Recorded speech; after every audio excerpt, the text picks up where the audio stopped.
Hey, Arshad, thank you for joining Burn the Ship. Burn the Ship is an entrepreneurial podcast where we would love to learn about your journey in your business, learn more about how you got where you are, and what things you did great, what things you messed up on. So I'm going to let you take this time right now to tell everybody what you do and how you got there.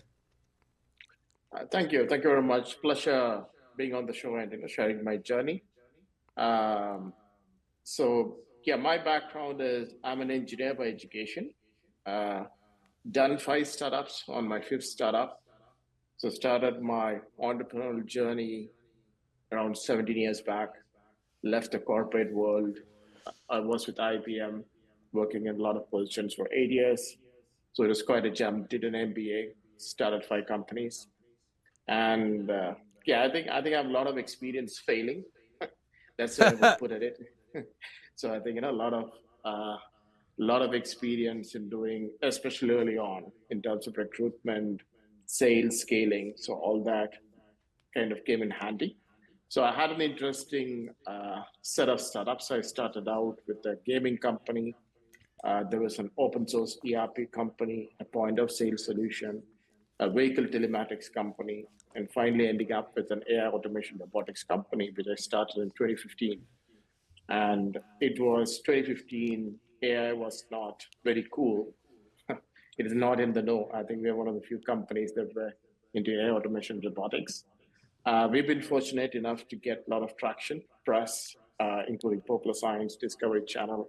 We have some really cool robots that we're making. We also have uh, an automation and AI products also we're building. And it's been an interesting journey. I think lots of up and down. And as the Japanese say, 2 steps backward and 3 steps forward, right? And That's right. that's been the highlight of what's been going on. Yeah.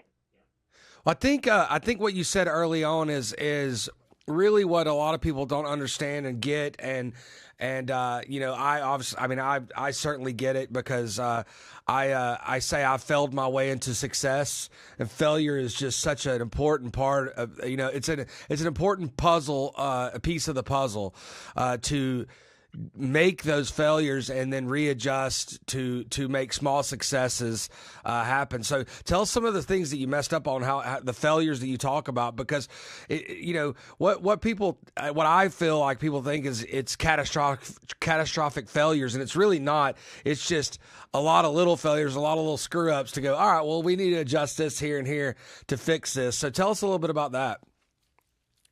Sure. And I think so. A couple of things that I did very wrong is that, I think in my third or fourth company, uh, getting the wrong investors on board. So not all money is good for you, right? This is kind of an Right. important lesson. Not a lot of entrepreneurs realize you need to walk away from some kind of money which is going to come and bite you when your company scales. So that's one thing that definitely went wrong. And as for me as a leader, I think I was a much more inexperienced leader earlier on. So I think for me also it's been a personal journey over the last 15, 16 years, getting to where I'm in.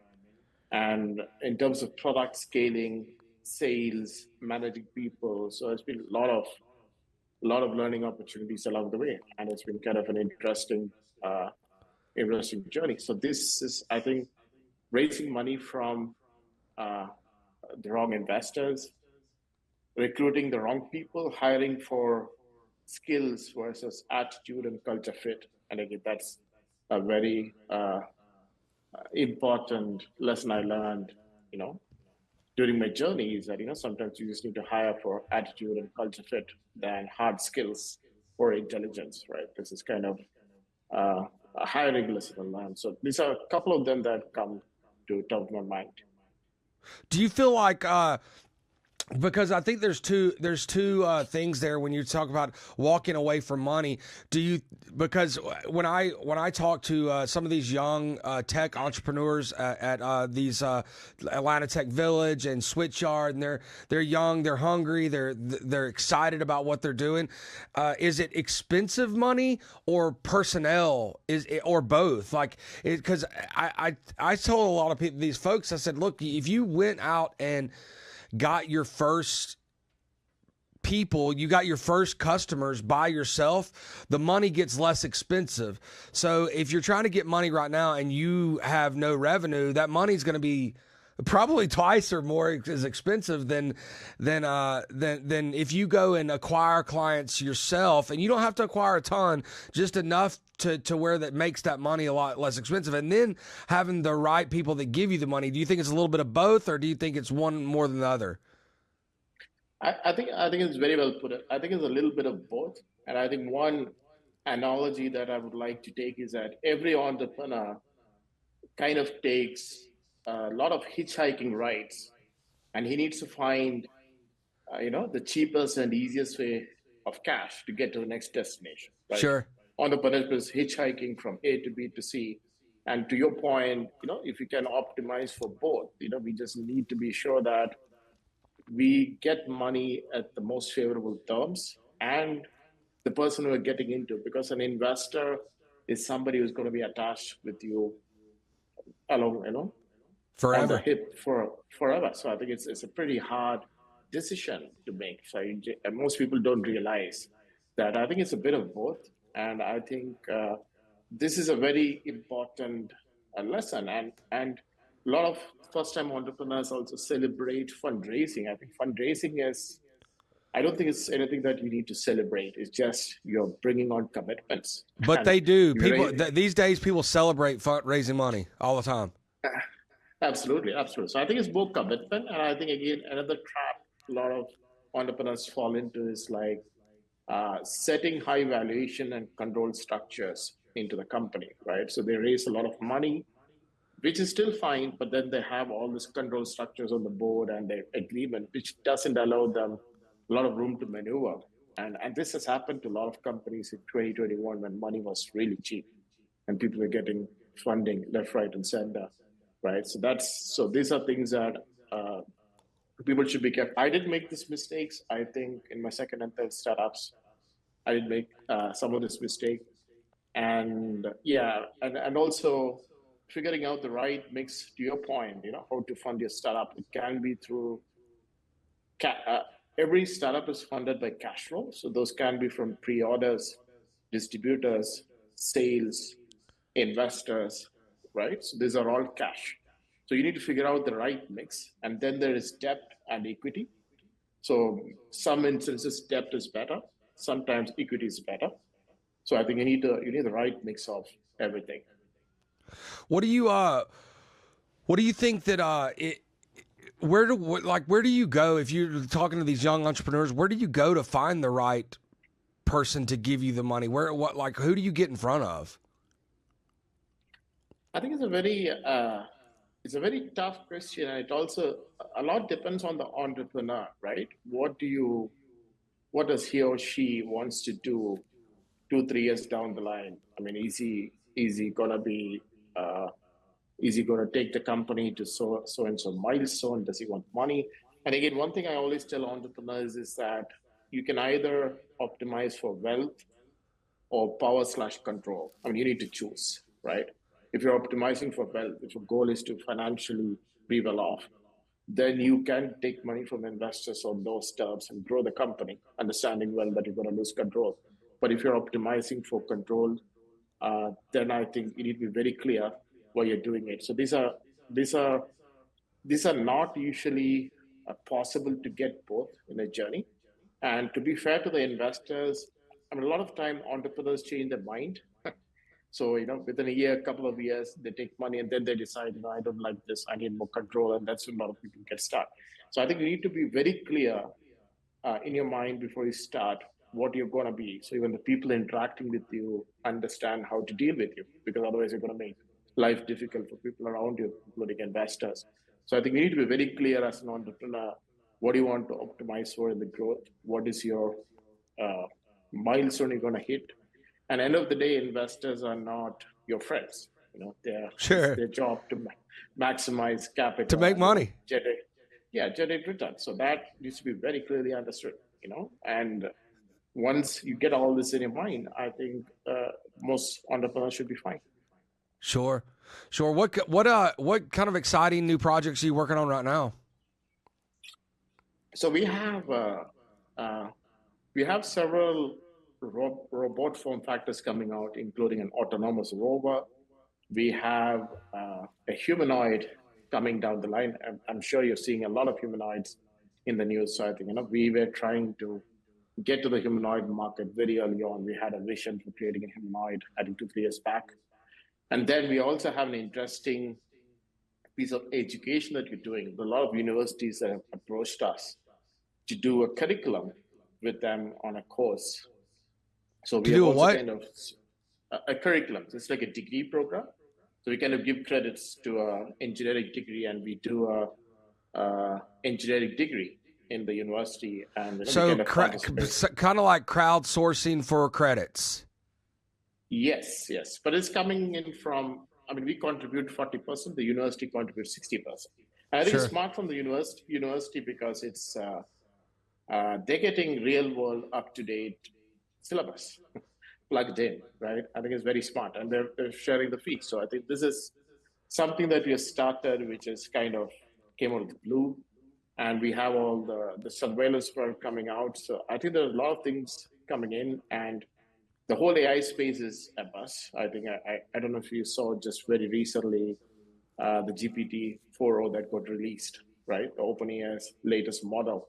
It is kind of going up in leaps and bounds, and that's creating abundant opportunities for companies like us. And this is a very interesting phase of growth we are in, I would say, because the pace of acceleration is so fast.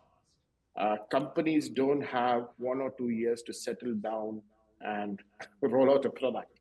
So in 3 months, 2 quarters, this new products coming out are making your business model obsolete. So you need to Sure. kind of pivot and figure out. And this is, I think, will be a hallmark. In the next couple of years, 3 years, that this is going to be a hallmark. And another thing is that I think the world and the economy are moving away from large corporation. I think in the future, almost every company will be a startup because I think the whole temping and freelancing and the whole industrialization, which incentivize people to come and work together, is getting reversed. So I think we are Sure. in a very interesting phase where we have a lot of technology adoption, new rules of economics, new rules of doing business, all coming together, and you need to be very, very fast and lean to kind of move forward in this environment. What are these humanoid robotics? What to what end? What do they do? What do they do for people? So I think the key concept of having a humanoid, I mean, a good way of thinking why create a humanoid Like, is is it that going to if you go get think my of, mail? What's it going to do? yeah, I mean, if you think about it, we have created the whole world, buildings, escalators, cars, vehicle, for a humanoid form factor, right? It's a quick hack. So if we create a humanoid, it can actually integrate into the environment. So it is designed to kind of do everything that a human can do. It can lift weights. It can use the infrastructure that we developed over the last 100 years everywhere. So it's kind of a quick hack. And that's the logic behind having a humanoid, because the whole world has a lot of infrastructure to created for humanoid, which is us. I mean, we are Sure. biological humanoids, right? So I think, so it can pretty much do anything that you want it to. And I think the technology is still at least 5 to 10 years from mainstream adoption and maturity. And given that self-driving cars are still not at fully adopted, it started coming out 15 years before, it's still not at fully adopted. So I think humanoids are still some time away from getting fully adopted. But definitely there will be a segment of use cases that's going to kind of be very attractive to this population. So you're going to see a lot of humanoids walking around very Sure. soon. Sure. What are the Elon Musk Neuralink? Like, I would think that that's really close to the robotics humanoid as well. It's definitely not too far off. That basically all you're doing is reverse engineering that, right? Absolutely, absolutely, and that's again a very nice school of thought, right? I think there are two schools of thoughts in robotics. There is one school of thought which says they'll have a general robot doing multiple function like a humanoid, right? There's another school of thought in AI and robotics which says that a robot may not necessarily look like a robot at all. Even your mirror in a bathroom could technically be a robot. It has a screen. It can tell you the weight. It can tell you, what you need to do. So I think you can have your whole house, your door, your shoe rack, everything could become technically a robot, right? So Of course. we don't know who's right. So we're gonna see how it's gonna develop, and the whole Elon Musk, the Neuralink is also pretty exciting, kind of Yeah. scary because you can pretty much do a Google search in your head and pull up results. But I think, It's you know, very scary, it's but they just came out with the first person, right? yes, That did it, the beta, if you will. So which is pretty cool, but it is scary for sure. absolutely, absolutely. And I think there is definitely a lot of use cases, especially I think this is where the Neuralink is kind of would be useful as for people with disabilities and issues who can have a real need of it straight on the bat. And then I think it could be used to augment our capability. Like, I mean, just think of this for a minute. If you have GPT-4 or GPT-5i combined with a Neuralink and it's Right. running in your head, I mean, this is crazy. Just think about Yes. you walking around and it's embedded in you. We'll all be doing everything in superhuman speed, so we Of wouldn't need course. to do anything, right? And this is already here. This is not hypothetical anymore. What I just No, said it's not. already exists in Yeah. the market. So I think this is a real fun part. So that's the speed at which things are moving, and we're lucky to be playing a small part in this whole adoption and the scale up. Yeah, cool.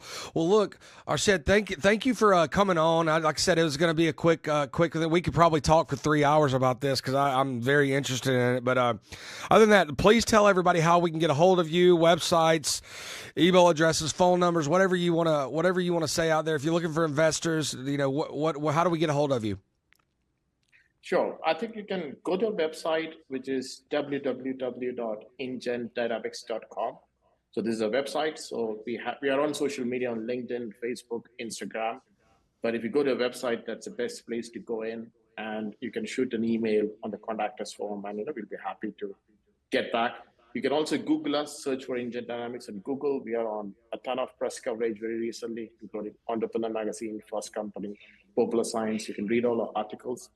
And we expect to reach maximum number of homes shortly. So I think, we look forward to having a product in all of your homes very shortly.